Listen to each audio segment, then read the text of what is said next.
Constructing your life is about much more than just building a bank account. Each week, join real estate entrepreneur and mindset coach Austin Linney as he interviews guests who are constructing their dream lives and impacting the world around them on a daily basis. If you're an entrepreneur or wanting to start a business, or you just want to hear motivating stories of how others have overcome the odds, you are in the right place. And now for your host, Austin Linney. Guys, welcome back to Construct Your Life. This is Austin Linney here. We got Mr. Dane in the house. Guys, we had to click record because we were sharing too much good stuff ahead of time. Really happy to have you here, sir. Yeah, I'm excited to be here. Looking forward to it. Wonderful. Thank you, Amber, so much for the introduction. If you don't know Amber, she's probably the most badass CEO I've ever met my entire life. Every time we talk, I learn something more. So thank you, Amber. Yeah. But Dane, what I like to do with my guests is kind of let them start their story where they want to, and then we'll kind of go from there. Cool. Well, yeah, I'm here to mostly talk about dreams, and obviously wherever the conversation goes. But I got my work start at Cutco Cutlery, vector marketing. I was a knife guy, still am, and did that job right out of high school. Paid my way through University of Wisconsin-Madison doing that. Loved the culture, loved that's kind of the first place I was exposed to personal growth. And so it was, for me, it was a great mixture of entrepreneurship. I had great mentors there. I loved the competitiveness. So I stayed with it as a career position when I graduated. And Cutco's got somewhat of a kind of like a franchise model. So when I graduated from college, I opened up my own office as a district manager. Did that for about 2.5 years in southeastern Wisconsin, and then moved up the ranks. Got the opportunity to run a little larger territory in Omaha, Nebraska, and then had a lateral move up to the Twin Cities, which is where I'm at now. So I'm a division manager with Cutco, so I oversee basically anything Cutco related for Minnesota, North Dakota, South Dakota, and most of Iowa. So the dreams concept. So I love that. I do a lot of teaching, sales training, opening new offices. There's a lot of different hats, which keeps my role exciting on a regular basis and constantly shifting. Then the dreams thing, this actually started. Cutco has awesome conferences that are somewhat like personal growth events. And in 2007, they paid a keynote speaker, Matthew Kelly, to come in. And Matthew Kelly wrote the book, The Dream Manager. And he took us through this awesome exercise of creating a dreams list right at the conference. And so I remember typing away on my computer and created my first ever dreams list. I had a ton of energy from it. So it was just things that I'd want to do and maybe had thought of, but getting it down on paper. And I don't think that concept is too foreign to many of the people that probably are listening to this podcast. But so it was neat to have it all on a list, and then went home, brought that to my team. Everybody's really excited for about 2-3 weeks. And then I never looked at it for the remainder of that year, the year after. It's about 5 years. And I do this thing I used to anyways, when I'm, basically retiring a computer and buying a new one, I'll save the hard drive. And so I was going back, or I'll take it and put it on an external hard drive so I can access that stuff. And so when I had the opportunity to move again, I was essentially kind of starting from scratch, my third, franchise or territory or team with Cutco. And so I was way more intentional about the culture that I wanted to set up. And so I was going through a lot of my old material, my old notes to figure out what was the culture that was going to be the winning one for me to build in that area. And I had moved around knowing that those places were temporary for me, and I wanted to get to a larger market like the Twin Cities. And so I kind of viewed that as my last move. And so I settled on the dreams concept from Matthew Kelly. So I dove back into my list, brought that to my then girlfriend, my now wife. And when I moved up to the Twin Cities at the end of 2012, we kind of coined the new team name, North Star Dream Team. And we've been running with that thing ever since. So it's been, I think we're going on 9 years of implementing dreams into our business culture. And what's the difference between dreams and goals? So that's a great question. I think goals, the difference in goals, there's working with a lot of different sales individuals over the years. When I go through goal setting with people, it's so common for people to pick a goal that they know they can hit. Yeah. Right. And the purpose of a goal is to stretch. We've got a lot of sayings of, it's not about hitting the goal. It's about who you become in the process. It's, and so when it comes to dreams, when we frame them as dreams, what it allows people to do is it gives them permission to put some wild stuff down, to just say, who knows, maybe this. And when we help them with the list, it's a creation process that's very, abundantly focused of just anything is possible, no restrictions, financially, health, anything else. And so it gives them this opportunity to not look at it as a goal of something that they're going to have to put their name on, but something that they can just have some fun with. And then through that, it kind of allows them to start playing around with bigger ideas.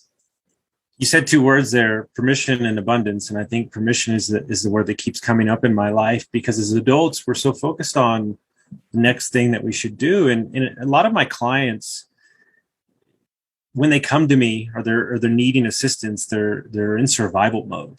And I've made it very clear to them that you cannot create from survival mode. And not to mention that if you really want me to go off on a tangent, I think goals are bullshit personally, because I think the goals are for other people. And so by what you're setting up for them, you're allowing them to somewhat step out of themselves to create a bigger vision for them that ultimately I think allows them to grow. And what's even more important is that the true definition of the currency in this world these days is growth. And I'm sure you see that in all your franchises that you have. Yeah. If they're not growing, they're leaving. It's as simple as that. And so by setting their sights on something maybe bigger and farther along, it keeps them more fulfilled and happy, would you say? Like in pursuit of something? Yeah, part of that has to do with, it's the whole, anybody can agree that's like when you've got something in the schedule that you're really looking forward to. Let's just use a trip as an example, right? Yeah. It's not just the trip that gives you enjoyment, but it's that anticipation for the month, 2 months, 3 months leading up. So there's just a different energy about you of I know this is coming. There's hey, tonight we're going to do some planning, do some research, look up some epic hikes. Like as we sit here today, my wife bought an Airstream. My wife's got a quick trigger on things. And so we do the dreaming stuff together. Yeah. And I'm last fall, she's like, I want to get an Airstream. I was like, an Airstream. I'm like, a camper? We don't really camp. So I don't forget, I'm sorry, because I'm about to screw up your whole life and you're about to need to get another job. Check out a company called Auto Camp. Okay. It's out here in San Francisco, Marin. It's an entire retreat with Airstreams. It's amazing. Top level. They have luxury teepees as well. Really cool. I'm sure. So it's my wife gutted the whole. She bought a 1976, gutted it. We don't have any experience in that. So she gutted it with just full belief that this thing's going to work out.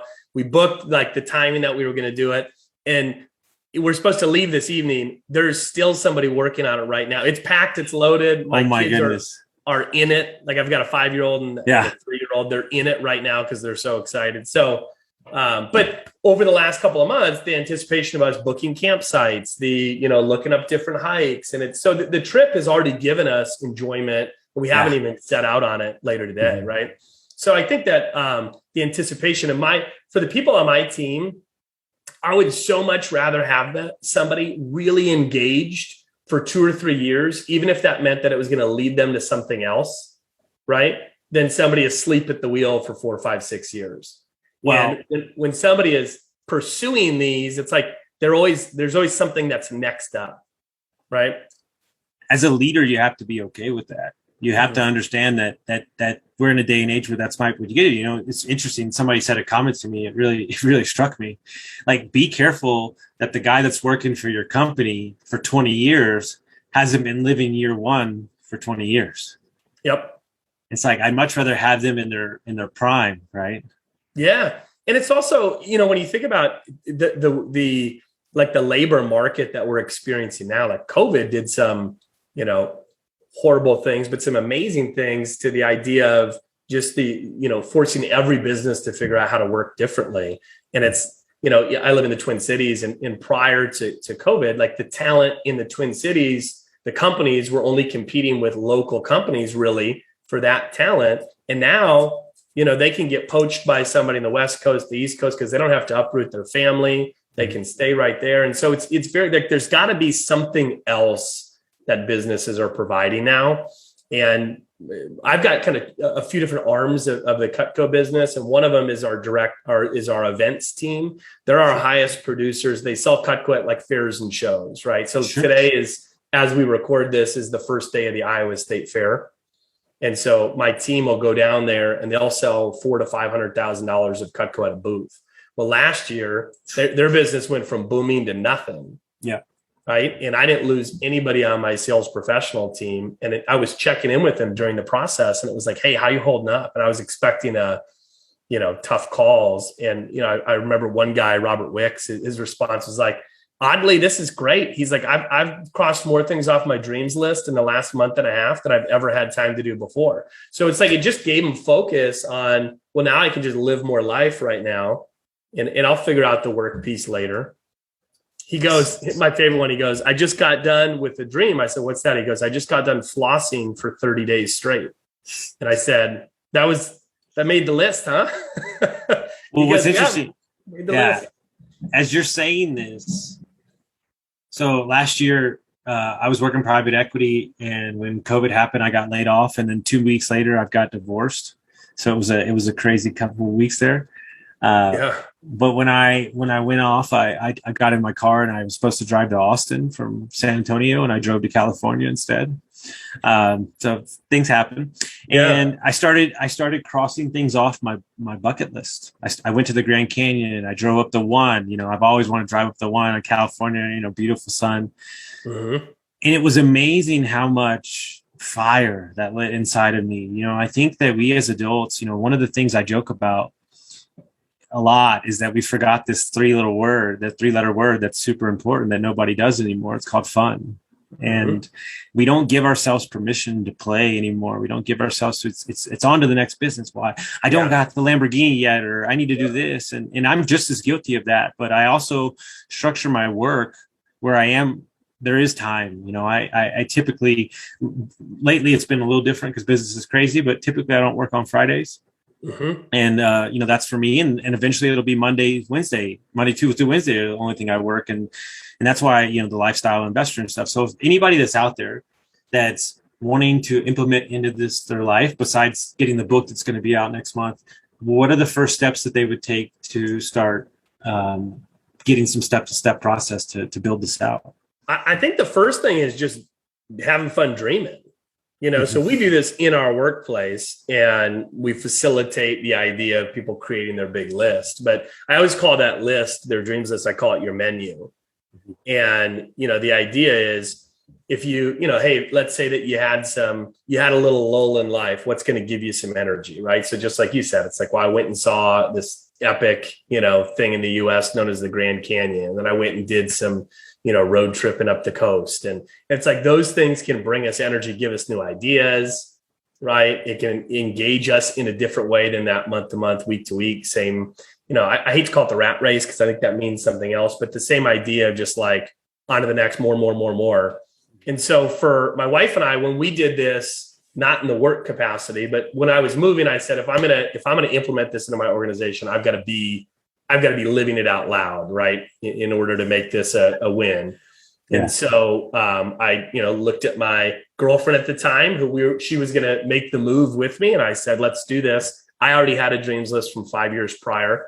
I took her through all the categories and we just wrote, and I added a bunch more to mine. She made a big list. And then we now do, when we moved, New Year's Eve that year was our first dreams night, if you will. And what we did on New Year's Eve is we sat through and we looked at our dreams list, we shared them, and we decided on the 6 to 10 things that we were going to try and do in 2013. And it was really cool because it wasn't her saying you should do that. It was me making a declaration, here are the ones that I'm doing this year. And then she said the same. And so she was giving me kind of a cheat sheet of how to support her as her partner for the year. Yes. Right. To say, these are the things that matter to me most. Yeah. Wow. There's a lot of stuff that I didn't necessarily recognize were happening then, right? That now that I look back, we're married, we still do this every year. Yeah. That's really helped our relationship. But we had our credit cards out. I signed up for my my first marathon right there on New Year's Eve, right? I didn't know necessarily all the stuff I was going to take later, but we took action on it. And then, we had a lot of fun that year, did it again. We do this every year now. We add a few more layers to it, but yeah, I would say just start dreaming, make a list. Do you know a guy named Aaron Amusastegi? I think our circles. Yeah, he's right there. Yeah, he's in Austin with Justin. He said something to me. So his kids are homeschooled. He runs a couple businesses and they travel a bunch. And he said, you know what's interesting about trips? He's like, they don't happen until you schedule them. Mm-hmm.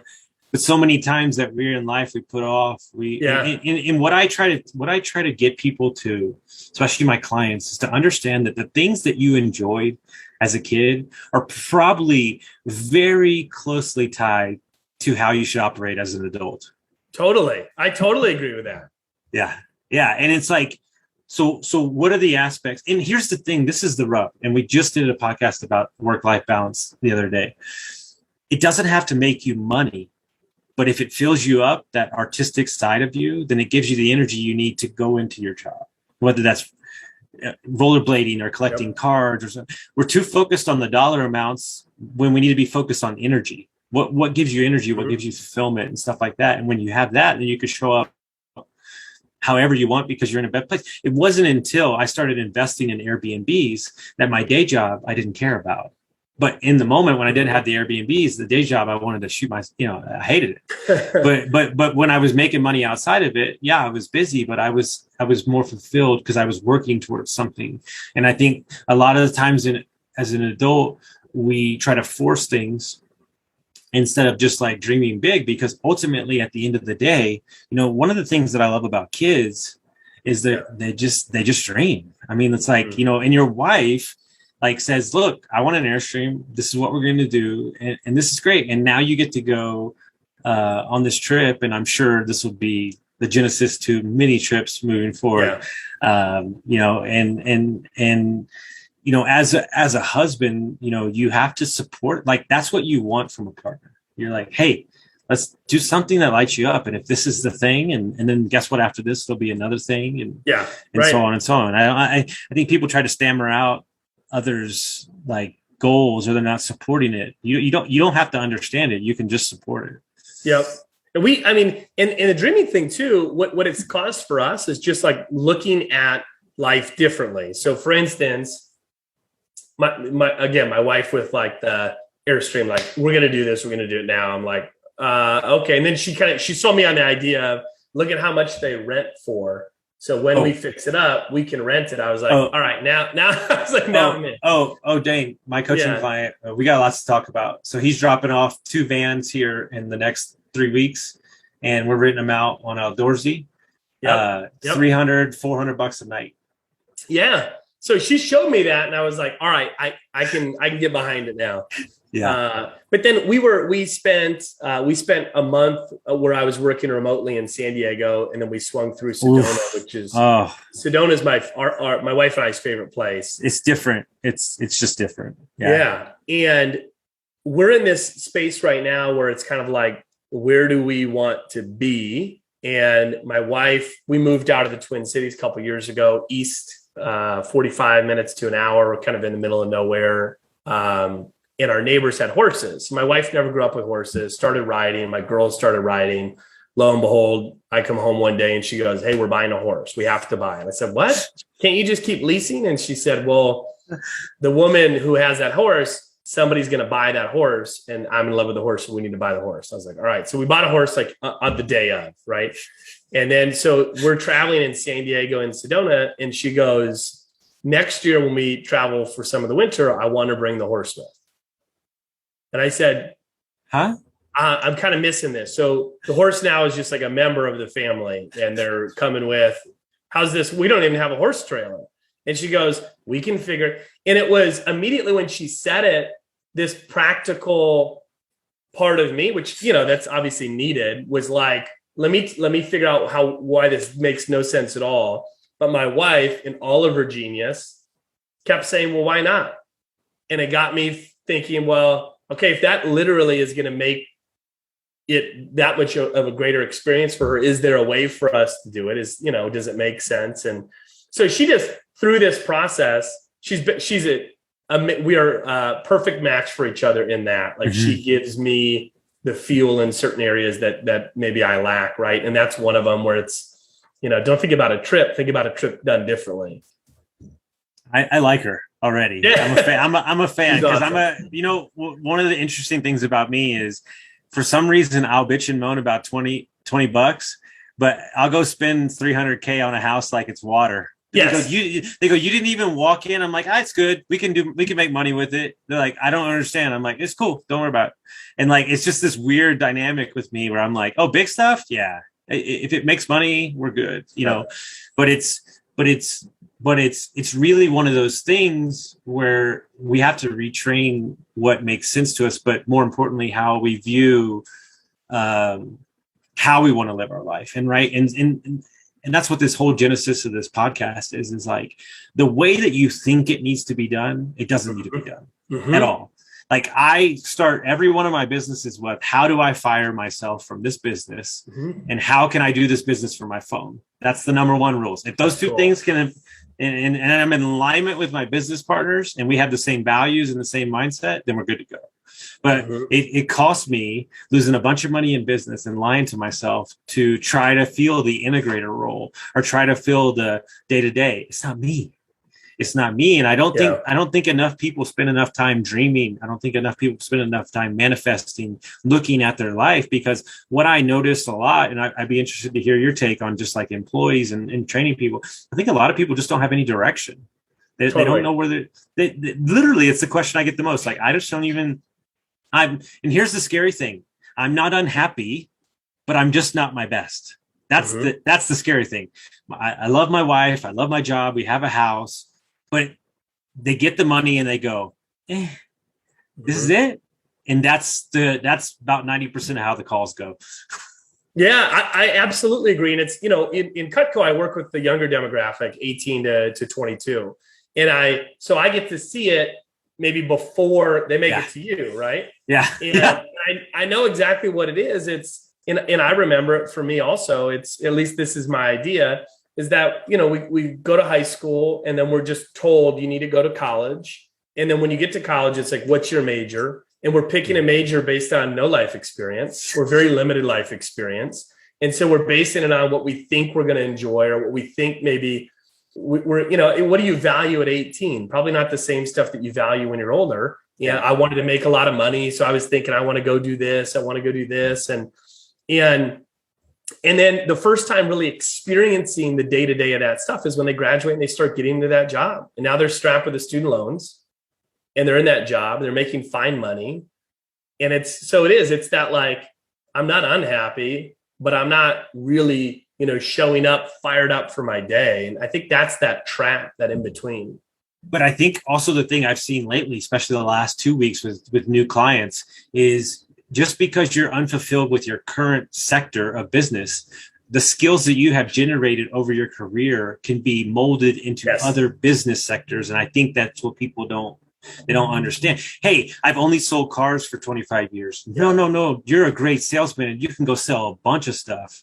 And that's when you have to wake up. It really is about mastering skill sets more than anything.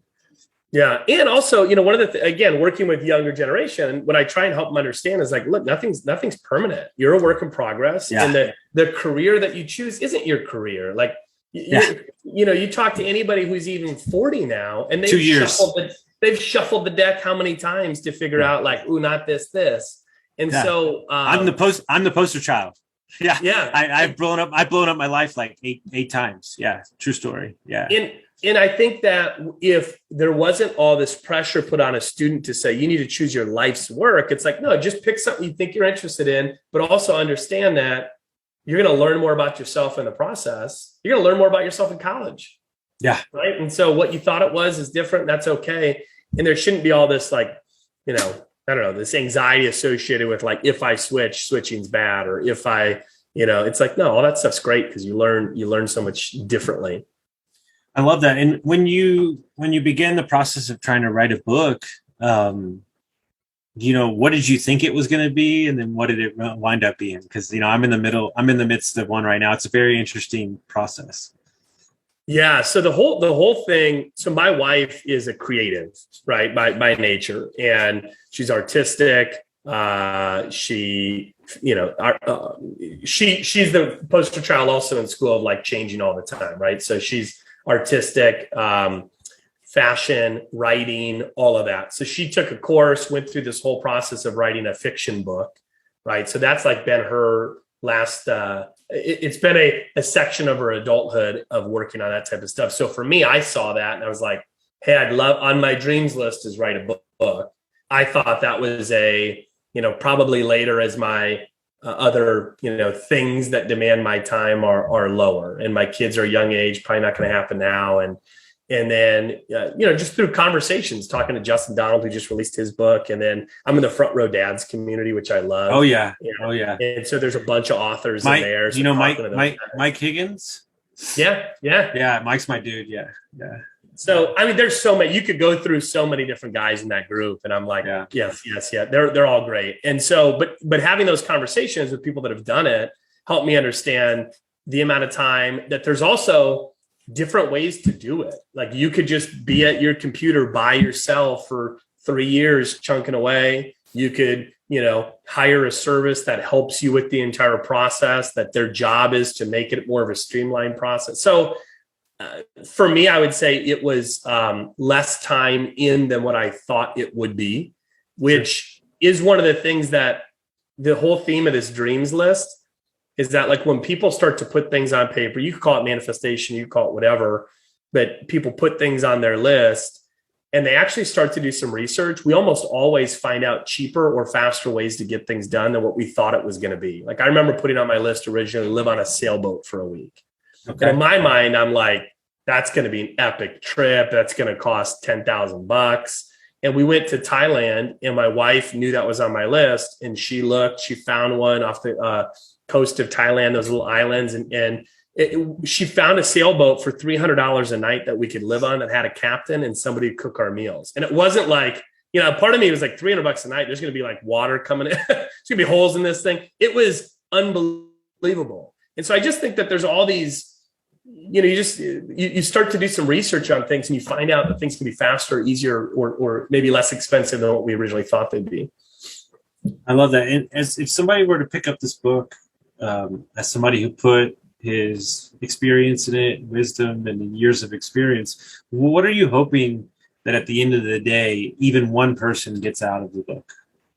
Yeah, so the book is written more for a business owner, team leader, somebody in some sort of a leadership position. Okay. And it's meant to be an A to Z guide of how to institute a culture centered around dream achieving, which will increase retention and engagement. And so my goal, my outcome from this is that just one business is able to implement this, because I've seen what it can do for the people in my organization. And it just brings a entirely different flavor to what they do for work. And it can bring excitement to something that maybe they've been doing for a while and has become monotonous. And so kind of what you said before, it's like, it's not, it's the goal here is to just have people be alive on a regular basis. And if that means that and I do this all the time, I help people. I just facilitated one for my personal team this last weekend, and we go through a career category. It's a little tough if they're working for me to say, let's talk about your future career aspirations. Yeah. And so I give them permission in that. I say, look, you're going to have a ton of careers. I have ones that aren't with the business that we're talking about right now. So write down everything, write down some for maybe your time here, but write down some things for other places as well. And I just think that a business, some of the greatest work a business can do is bettering the lives of its employees. Couldn't agree more. It's the only thing it's the main thing that we focus on as we build our businesses, especially in the hospitality business. While I'm up here in Tahoe, it's what we talk about all the time. But something just came to my mind. And I'm not saying they're always the easiest, but I think there's a lot of rhetoric out in society. I just had this conversation with my coaching client this morning, who's about to build a brokerage franchise model. And we were talking about who we're going to hire and what agents we're going to look for and all this stuff. What do you think is it that's out there that, because you handle a lot of young kids, what do you think the false narratives are out there about the young kids that people just spout to the rooftops? I think one is work ethic. I think that there's a lot around, like, they want the get rich quick, get me right to it. And they don't want to work hard. And I can tell you that I've been working with this age group for over 15 years. Same thing was true 15 years ago. They just maybe, it wasn't as prevalently talked about. But I've got so many examples of individuals that we just got done with our largest sales contest, and these students worked their butts off for 17 straight days, no day off. I'd join them. I'd run a Zoom for them at 7 a.m. It's something that they opt in. I say, hey, if you want to do this 17 days all out, sacrifice other things in your life for these 17 days. And here's the reason you want to do it. And, we had 50 or so people that said, yeah, I'd like to go hard at this because I want to learn and grow.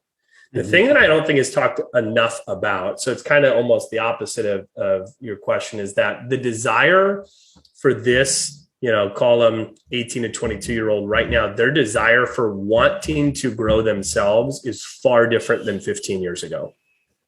And so, I think this thing that I do with the dreams thing, I think it would have worked 15 years ago, but I think that it is a whole nother level now because it gives them a destination for their growth. Yeah. Instead of just let me grow to grow, it's I'm growing to achieve these things in my life. The number one thing in business, I just said this to my client yesterday. If your employees, yourself, or whatever cannot see from A to B, it doesn't exist. Meaning, if you're going to go raise a fund, like he's a nurse, and the nurses are looking for a way for passive income, the doctors are looking for a way. There's an A to B. The problem is we're creating something without understanding what the A to B is, but more importantly, we're creating something thinking that people are just going to get it instead of actually, one of the things that are interesting, one of my favorite quotes in the world is Jim Rohn says, what the top 1% do that the others don't do? They ask. Just ask. Open your damn ears and ask your employees what they want, and then create a culture predicated on growth.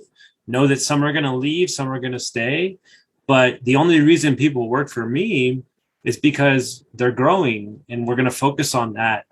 Are they going to do their job? Yeah, they're going to do their job because they're bought into me. I'm sure the same way they're bought into you as a leader, right? I bet you they're 100% bought in to how you make them feel and what you represent to them. And I think that's why you have such a successful business. What I hear a lot from them is that when you say bought in, absolutely. What they're bought into, though, is the way that I live, and I do it out loud, right? But I dream regularly with my wife, with my kids, and they want to have families. Like this age group still is, that doesn't change. Like they still they aspire to have families, and a lot of them, from what I hear, they're saying that they want that balance. Right. So they're not afraid of hard work, but they do want that balance as well. And it's very easy for you to live your personal brand because you live it. I mean, and I'm on the road and I live it. And so, and it's weird thing as a coach and as a leader, if I'm not, then I can't coach if I'm not living what I'm speaking. And it's kind of this, I don't have a choice. And it's kind of this interesting dichotomy of social accountability that I didn't even know I was getting myself into. Yeah. And, I think that there's a lot in the financial sector with some of that, right? Of who are you getting your advice from? Don't, show me what you've done instead of tell me what to do type of deal. But when it comes to with the dreams concept too, I remember when I made the decision to say, I'm going to live this out loud, there were some hesitations that I had of well, how much do I want to be shouting from the rooftops of this trip that I just took if I know that it costs a lot of money and I know that I'm in a different financial situation than the people that are on my team? Or do I want to talk about how I took, 10 days off when maybe they don't have the same availability? And I had to kind of get over it. Some of that was ego. And I had to think back to, hey, when I was 18, 19, 20, if my mid-30s boss was talking about a trip that he took, I wouldn't be resentful. I'd be, hey, that's really cool. I hope someday as I'm progressing that I have the opportunity to do those things as well. And I think that the old idea of a, CEO, a founder, an individual who's running a team working 100 hours a week, like that doesn't attract a lot of A players, right? And it's going to encourage burnout, but it doesn't attract that person who's going to be excited about winning here at work and then also winning with their home. I just kind of had a little breakthrough myself when you were talking there for a minute, because I was thinking back to when I was 18 and I was looking at my bosses, and they were working the 100 hours and they were miserable and they drank too much and they didn't have great marriages. And so why would I want to aspire to that? And so now it makes a lot more sense to me why people do want to be around me, and probably you, because they're like, I can get behind that shit. Like you live in Tahoe and you get to have fun and you work out. Like, And so that's an interesting perspective. I didn't think about that. Yeah. That's super cool. So this is a selfish question. You traveled a lot. I see. What is your favorite? I know this is really hard, but what's your favorite spot, you think? Top international or so the long-term goal for me is to probably retire in Tuscany or Croatia or something like that. So yeah, international. So we've only been to Southeast Asia once, and it was to Thailand, and it was a totally different trip than Europe trips. So I would say that's up there. If I had to say 3 international locations, I'd say there. Costa Rica. Yeah, that's always. I've been 5 times. Yeah, my coach is there. Yeah, so we love there. And then the other one for us would probably be Spain. Yeah.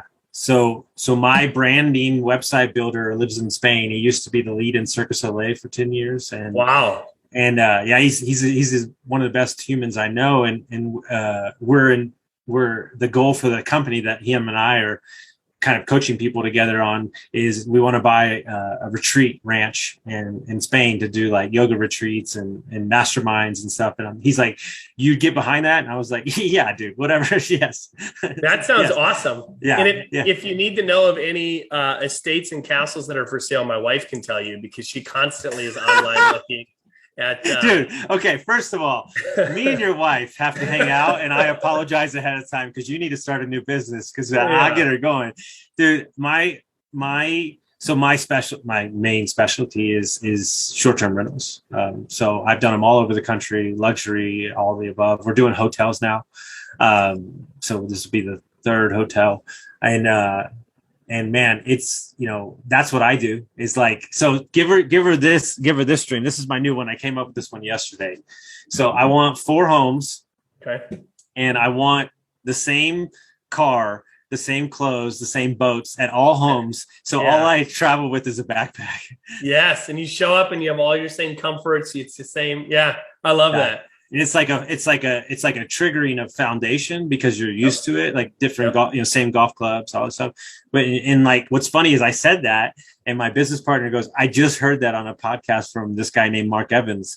And he was like, yeah, I do that same thing because I feel comfortable. And it's not like I'm on vacation. It's like I'm on home. There's a lot to that, because I think about when I travel and try and work remote, it's like, you're just out of your routine. Yeah. Right. And so it's not, even though you're working, you're not channeling the same type of work maybe that you're used to.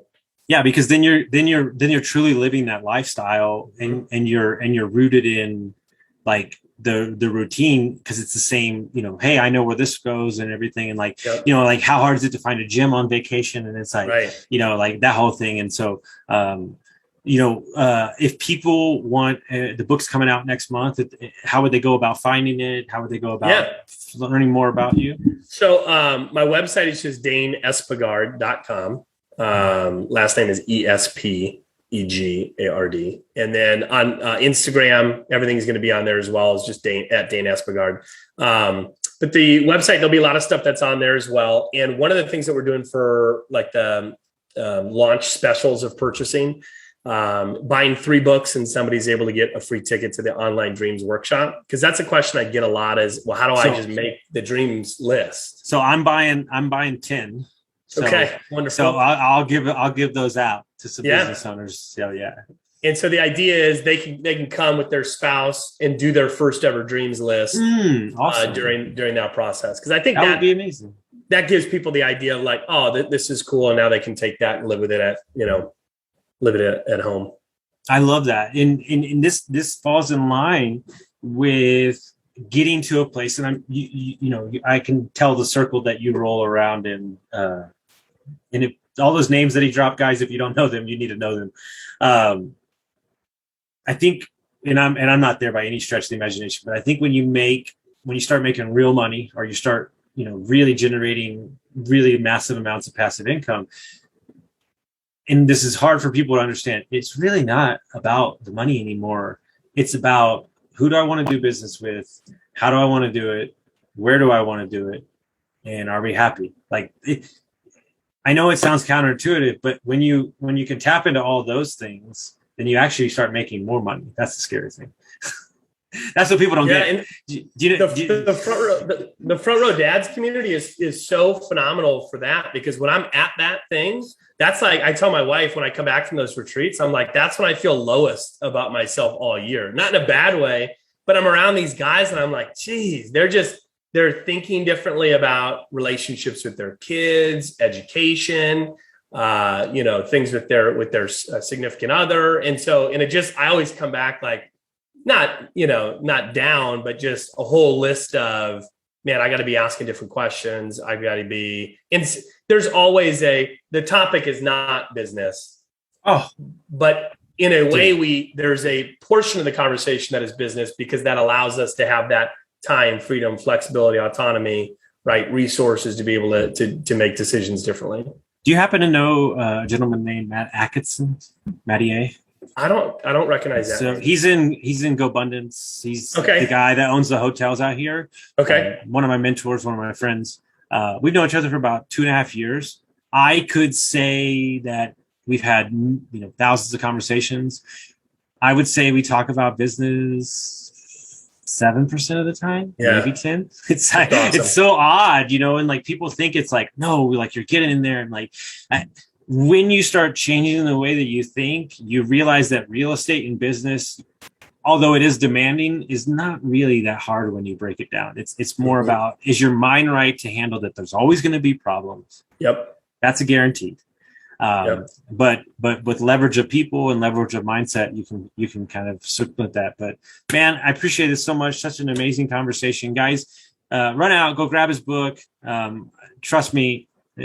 He wouldn't come recommended if the book wasn't amazing. Yeah. Share this with your friends. Rate us and review us, and we'll see you next time, guys. Thanks a lot.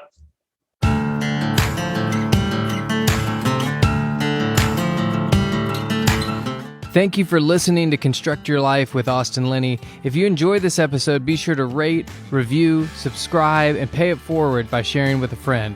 Most importantly, take this opportunity to start constructing your life by taking immediate action on what you learned. For show notes, resources, and more information on one-on-one coaching with Austin, visit constructyourlifepodcast.com.